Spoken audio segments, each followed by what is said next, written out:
तो गौतम गंभीर युग की हो चुकी है शुरुआत और कुछ शुरुआत में ही कुछ चौंकाने वाले फैसले लिए गए हैं। India Sri Lanka series 3 T20 3 one day खेले जाने वाले हैं और उसकी जो स्क्वाड हमारे पास आई है उसमें बहुत से हैरान करने वाले निर्णय नज़र आते हैं। देखिए, सबसे बड़ा जो टॉकिंग पॉइंट है इस वक्त का वो यही है कि सूर्य कुमार यादव को T20 टीम का कप्तान घोषित कर दिया गया है। हार्दिक पांड्या T20 टीम के लीडरशिप ग्रुप में नहीं शामिल है। वाइस कप्तान शुभमन गिल है और Shubman Gill all format player बनते हुए वो दिख रहा है हमें कि उन्हें ऑल फॉर्मेट में एक नेक्स्ट जनरेशन के तौर पर भी देखा जा रहा है और लीडरशिप में भी उन्हें इन्वॉल्व किया जा रहा है। यानी इसका मतलब साफ है कि बीसीसीआई चाहता है कि क्योंकि कभी ना कभी हमें देखना होगा कि कैसे हम हमारे सीनियर खिलाड़ी से आगे जा रहे हैं। तो शुभमन गिल भारत के मतलब आज तो है ही, लेकिन आने वाला कल भी है, ये भी हमें साफ पता चल जाता है। लेकिन जो दूसरा बड़ा टॉकिंग पॉइंट ये है कि हार्दिक पांड्या का क्या। हार्दिक पांड्या वनडे टीम में शामिल नहीं है क्योंकि उन्होंने पर्सनल रीजंस के कारण ब्रेक मांगा है। कल उनका इंस्टा पोस्ट भी बहुत लोगों ने देख लिया होगा और आई होप कि वो मतलब बड़े अच्छे से रिकवर कर जाए जो भी अनफॉर्चुनेटली उनकी पर्सनल ज़िंदगी में हुआ है और होपफुली वो मैदान पर दिखाए कि वो क्या कर सकते हैं, जो कि उन्होंने वर्ल्ड कप में करके दिखाया। लेकिन स्क्वाड क्या है ये बता देते हैं। T20 वर्ल्ड कप की जो स्क्वाड है वो है सूर्य कुमार यादव कप्तान, शुभमन गिल वाइस कप्तान, यशस्वी जायसवाल, ये टॉप ऑर्डर आपको समझ में आ ही रहा होगा। रिंकू सिंह, रियान पराग, ऋषभ पंत, संजू सैमसन दोनों ही टीम में है। रिंकू और रियान भी है, रियान पराग है लेकिन ऋतुराज गायकवाड़ की जगह नहीं है। मुझे ऐसा लगता है क्योंकि वो मिडिल ऑर्डर का ऑप्शन ढूंढ रहे थे इसलिए ऋतुराज की जगह नहीं है, लेकिन वो कोई एक्सक्यूज़ नहीं बनता। उसके बाद मैं देखता हूँ अभिषेक शर्मा की भी जगह नहीं है। उन्होंने 100 भी मारा अपने दूसरे T20 मैच में, उसके बाद उनको 3 नंबर पर धकेल दिया गया लेकिन और अब स्क्वाड से बाहर है। हार्दिक पांड्या, शिवम दुबे दोनों ही है, दोनों ऑलराउंडर्स हमारे पास। अक्षर पटेल, आई थिंक वो रविंद्र जडेजा का एकदम लाइक टू लाइक रिप्लेसमेंट आपको मिल जाता है। वॉशिंगटन सुंदर एक ऑफ स्पिनिंग ऑप्शन भी है हमारे पास क्योंकि इससे पहले अश्विन खेलते थे लेकिन अब वाइट बॉल में उनसे आगे जाने का फैसला कर दिया गया है, यानी कि वॉशिंगटन सुंदर को लिया गया है। रवि बिश्नोई है, कुलदीप और चहल दोनों का नाम नहीं है। अर्शदीप सिंह, खलील अहमद और मोहम्मद सिराज, जसप्रीत बुमराह को रेस्ट दिया गया है, ये भी आपको साफ पता चल जाता है। वनडे टीम की बात करें तो रोहित शर्मा कप्तान, वहाँ पे कोई डाउट नहीं था, लेकिन वाइस कप्तान अभी तक हार्दिक पांड्या चल रहे थे, वहाँ से भी हार्दिक पांड्या नहीं है, इस टीम में ही नहीं है और शुभमन गिल को वाइस कप्तानी दे दी गई है। विराट कोहली, श्रेयस अय्यर, रियान पराग वनडे टीम में भी शामिल हो चुके हैं। देखिए, रियान पराग का बहुत ही ज़्यादा क्यूरियस केस है क्योंकि उनका आईपीएल अच्छा था, मैं मानता हूँ, उनका विजय हज़ारे में उन्होंने रन्स बनाए, मैं मानता हूँ, लेकिन ऋतुराज गायकवाड़ बड़े सालों से रन बना रहे थे, बड़े सालों से आपके बैकअप ओपनर थे, लेकिन उनका नाम नहीं है। रियान पराग क्या एक भी मैच, एक भी वनडे खेलते हुए नजर आएंगे? मुझे तो डाउट है। Rishabh Pant wicket keeper, KL Rahul wicket keeper, ये आपके मिडिल ऑर्डर में अच्छे खासे नाम हो जाते हैं। हम जानते हैं श्रेयस ने जो अभी वनडे वर्ल्ड कप में करके दिखाया, केएल राहुल ने वनडे वर्ल्ड कप में करके दिखाया और ऋषभ पंत वापसी कर रहे हैं वनडे टीम में। उसके बाद शिवम दुबे हमारी टीम में है, हर्षित राणा हमारी टीम में है, अक्षर पटेल, वॉशिंगटन सुंदर, कुलदीप यादव, 3 स्पिनर्स चुने गए हैं वनडे टीम के लिए और आई थिंक वो भी मुझे को इसमें सरप्राइज़ नहीं नज़र आता। अर्शदीप, खलील और मोहम्मद सिराज, आवेश खान और मुकेश कुमार, इन दोनों का नाम दोनों ही टीम में दिखता हुआ नज़र नहीं आता, यानी कि वो पैकिंग ऑर्डर में काफ़ी नीचे चले गए। खलील उनसे ऊपर आ गए और अर्शदीप को वनडे में भी दोबारा ट्राई आउट किया जा रहा है, ये हमें पता चलता है दोनों ही स्क्वाड्स को देखकर। इसमें मैं एक बात कहना चाहूँगा, हार्दिक पांड्या के साथ क्या नाइंसाफ़ी हुई, ये सवाल है बहुत लोगों के मन में, क्योंकि वो T20 टीम के फुल टाइम कैप्टन थे जब तक वो अफ़गानिस्तान सीरीज़ से पहले निर्णय लिया जाता है कि रोहित विराट हमें वापस चाहिए T20 स्कीम ऑफ थिंग्स में, और रोहित विराट वापस आते हैं, रोहित कप्तान बनते हैं अफ़गानिस्तान वाली सीरीज़ में, उसके बाद वर्ल्ड कप के कप्तान बनते हैं। ठीक है, चलिए बहुत बढ़िया, वर्ल्ड कप जीत गए हम रोहित की लीडरशिप के अंडर। रोहित विराट ने एक अच्छे नोट पर रिटायरमेंट अनाउंस की, उसके बाद हम सबको लगा था कि हार्दिक पांड्या होंगे अगले कप्तान, और कहा जा रहा है कि जो कुछ सीनियर खिलाड़ियों से बातचीत हुई बीसीसीआई की, अब ये किसने की होगी ये मुझे नहीं पता, बट हो सकता है बोर्ड सेक्रेटरी या चीफ सिलेक्टर हो या फिर कोई और हो। उन्होंने बात करी कुछ सीनियर प्लेयर्स से, और सभी का ये मत आया कि हार्दिक पांड्या से बेटर सूटेड सूर्य कुमार यादव नज़र आते हैं। आई थिंक मैं इसमें देखता हूँ कि जो मुंबई इंडियंस वाला जो किस्सा था वो मुझे लगता है अभी भी कहीं ना कहीं वो कुछ सीनियर खिलाड़ियों के मन में है। रोहित शर्मा से भी बात की गई होगी, सूर्य कुमार खुद से बात की होगी, जसप्रीत बुमराह से बात की होगी, कुछ और हो सकता है outgoing coach Rahul Dravid से पूछा गया हो कि आप क्या देखते हैं अगले कप्तान।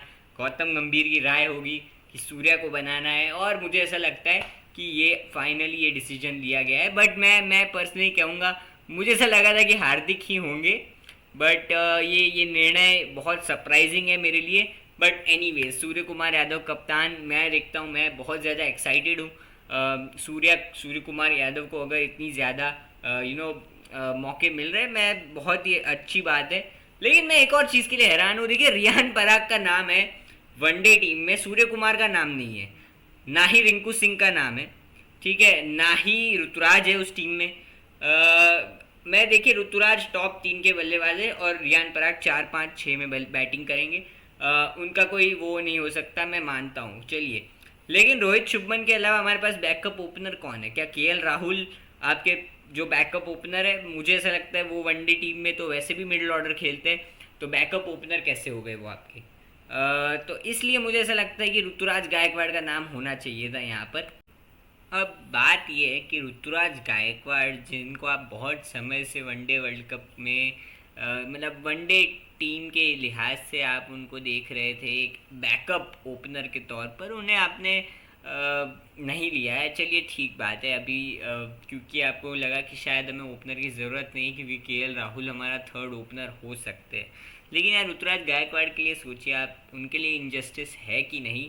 आईपीएल में लगातार रन्स बनाना, अच्छे स्ट्राइक रेट से बनाना, 3 नंबर पर टी20 में खेलना और फिर वापस रन बनाना, और वनडे टीम में मतलब खेले बिगर ही बाहर हो जाना, वो थोड़ा हर्ट होता है किसी भी खिलाड़ी को, अनफॉर्चुनेट है। लेकिन दूसरी बात जो कि मैं कहना चाहूँगा वो ये भी है कि देखिए हार्दिक पांड्या को एक और छोटा सा इंडिकेशन दिया गया है कि शिवम दुबे हमारे पास एक आपके लाइक फॉर लाइक रिप्लेसमेंट है। तो इसलिए बहुत सी बातें आई थी कि पर्सनल रीज़न से नहीं खेल रहे हैं, तो बीसीसीआई क्या एक इंडिकेशन देना चाहता है हार्दिक पांड्या को कि भाई हम आपके अलावा भी ऑप्शंस ढूंढ रहे हैं। पता नहीं, देखिए मुझे थोड़ा ऐसा लग रहा है कि हार्दिक पांड्या को एक पंचिंग बैग के तौर पर इस्तेमाल किया जा रहा है पिछले जो 3 4 महीने हुए उनके लिए। आईपीएल से मैंने देखा है कि फैंस हो, चाहे बीसीसीआई हो या पता नहीं, मतलब सब लोग पता नहीं क्यों हार्दिक पांड्या के पीछे पड़े हुए हैं। वो मुंबई इंडियंस वाला स्विच हो गया यार, एक ट्रांसफ़र ही तो हुआ है, एक क्लब से दूसरे क्लब में चले गई, कौन सी बड़ी बात हो गई? तो इसलिए मैं कहना चाहूँगा कि हार्दिक पांड्या के, अगर मैं हार्दिक पांड्या हूँ तो मुझे बहुत बुरा लग रहा होगा कि यार ऐसे कैसे मेरी कप्तानी चली गई। बट मैं ये भी कहूँगा गंभीर एरा की शुरुआत हुई है, उसकी बात करते हैं। देखिए गंभीर एरा में हम कितने आईसीसी इवेंट्स खेलने वाले हैं। देखिए 2025 में चैम्पियंस ट्रॉफी है, 2025 में डब्ल्यूटीसी फाइनल है, उससे पहले दिसंबर में बॉर्डर गवास्कर ट्रॉफी है, जो कि एक बहुत बड़ी टेस्ट सीरीज़ में मानूंगा इंडियन क्रिकेट के लिए। उसके बाद देखते हैं हम 26 के टी20 वर्ल्ड कप, और उसके बाद 27 का वनडे वर्ल्ड कप। 27 तक तो मुझे लगता है वो कोच रहेंगे, हालांकि अभी उनका टेन्योर कितना है वो हमें पता नहीं चला, उनके सपोर्ट स्टाफ्स कौन कौन है ये भी हमें नहीं पता चला, क्योंकि बीसीसीआई ने ये कहा था। देखिए रायन टेन डिस्काटे और मॉर्ने मॉर्कल फील्डिंग कोच और बॉलिंग कोच बनने की लाइन में खड़े थे, लेकिन उन दोनों को रिजेक्ट किया बीसीसीआई ने, ये कहकर कि हमें इंडियन कोच चाहिए। देखिए इंडियन कोच की कोई ऐसे मुझे तो लगता नहीं है कि कोई ज़रूरत है कि हमारा कोच इंडियन ही होना चाहिए। एक फ़ॉरेन कोच से भी हम सक्सेस हासिल कर सकते हैं, लेकिन मैंने सुना है कि ज़हीर खान से बातें चल रही है, लक्ष्मीपति बालाजी का नाम भी था उस रेस में, और आई थिंक एक और मुनाफ पटेल नहीं, एक और विनय कुमार का नाम भी था उस रेस में, ठीक है, तो वो गौतम गंभीर के साथ केकेआर में ऑलरेडी काम कर चुके थे। बैटिंग कोच विक्रम राठौड़ अब क्योंकि एनसीए के चीफ बनने वाले हैं अगले वीवीएस लक्ष्मण जी के बाद, तो अब बैटिंग कोच कौन होगा वो भी हमें ढूंढना है। तो लेट्स सी क्या आते हैं, कौन कौन से नाम सिलेक्ट होते हैं। हो सकता है अभिषेक नायर बैटिंग कोच बन जाए, ये भी एक पॉसिबिलिटी है। ऑफिशियल जब आएगा तब बेहतर बता पाएंगे, क्योंकि श्रीलंका टूर शुरू होने वाला है, तो उससे पहले तो उनको बताना ही पड़ेगा कि सपोर्ट स्टाफ्स कौन कौन है बीसीसीआई को औपचारिक तौर पर, क्योंकि T20 27 जुलाई से शुरू है, तो मेरे हिसाब से अभी भी हमारे पास फेयरली एक आध हफ्ता है वो पता करने में। तो हाँ, ये ज़रूर कहूँगा गौतम गंभीर ने, मैं जितना उनको देखा है, मैंने जितना उनको सुना है, वो एक नो नॉनसेंस गाय है, ठीक है। और जैसे अजीत अगरकर भी है कि यार नो नॉनसेंस गाय, वो ज़्यादा टॉलरेट नहीं करते हैं कुछ उल्टा सीधा कोई भी काम हो गया हो तो। ये बात तो है उनमें। और उन्होंने सिलेक्शन में भी एक बात बोली थी कि T20 टीम की सिलेक्शन आईपीएल के बेसिस पे होनी चाहिए, वनडे टीम की सिलेक्शन विजय हजारे के बेसिस पर होनी चाहिए, और टेस्ट मैच का selection completely red ball Ranji trophy से होनी चाहिए। फॉर्मेट्स को मिक्स करने के काफ़ी विरुद्ध थे वो, जब एज ए एक्सपर्ट उनको हमने देखा है, और एज अ क्रिकेटर भी जब हमने देखा है, एज अ कैप्टन भी थोड़ी बहुत कप्तानी करी है उन्होंने। उनके बारे में बहुत हाईली रेटेड चीज़ें बोली गई है, अश्विन ने बोली है अपनी किताब में या उस इंटरव्यू में जो अश्विन अपने यूट्यूब चैनल पे करते हैं। तो मुझे ऐसा लगता है कि गौतम गंभीर एक बहुत ही अच्छे फिगर है, बड़े फिगर है इस इंडियन टीम को आगे लेकर जाने के लिए। और मुझे ऐसा लगता है कि हम बहुत सी ऐसी ट्रॉफीज़ उनके अंदर जीतने वाले, ये ज़रूर कहूँगा मैं, क्योंकि चैम्पियंस ट्रॉफी और वनडे वर्ल्ड कप जो अगले दो है वनडे टूर्नामेंट्स, उसमें भारत फेवरेट्स होगा। 26 का T20 वर्ल्ड कप घर पर है, घर पर आप मानोगे कि इंडिया डिफेंड करना चाहेगा अपना जो T20 टाइटल है। WTC में भी हम फेवरेट्स हैं, हमारी टेस्ट टीम बड़ी अच्छी कर रही है। इवन ट्रांजिशन जब हुआ तो नए खिलाड़ी भी अच्छा कर रहे हैं, जैसे सरफराज है, ध्रुव जुरेल है, या फिर देवदत्त पडिक्कल ने रन्स मारे थे, और किनका नाम मैं भूल रहा हूँ। लेकिन हाँ, हमारे पास बहुत से अच्छे खिलाड़ी है।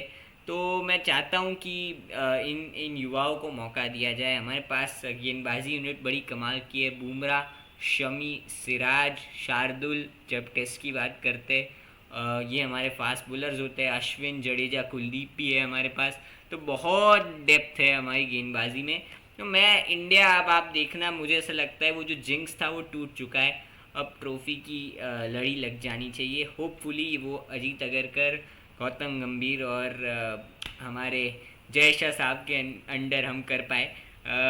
और ऑब्वियसली कप्तान रोहित शर्मा रहेंगे वनडे टेस्ट के लिए, और T20 के सूर्य कुमार यादव।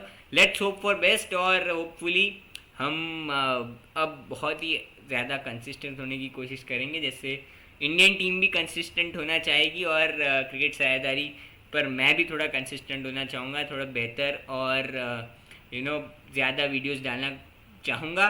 तो देखते हैं क्या होता है। लाइक, शेयर, सब्सक्राइब कीजिए, क्रिकेट साझेदारी के साथ साझेदारी जोड़ लीजिए। Thank you, take care and bye bye. मिलते हैं अगले वीडियो में। Thank you.